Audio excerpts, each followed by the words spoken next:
দেখেন কিভাবে আজ বাইলা মাছ কাটতে। Let's go.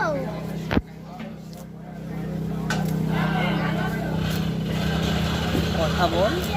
আমরা প্রথমে বাইলা মাছের ফোঁটাগুলো ফেলে নেব, তারপরে হালকা ছাই মেজে ভরিয়ে তারপরে আমরা চেঁচে নেব।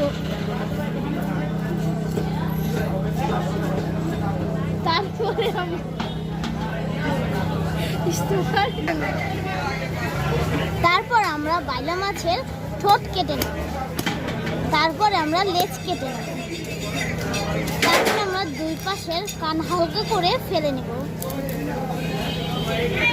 তারপর আমরা বাইলা মাছের ফুলকা বলে, ফুলকা ধরে টান দিলে আমাদের মাছের ভিতরে যে ময়লা থাকে সেই ময়লাটা বের হয়ে যাবে।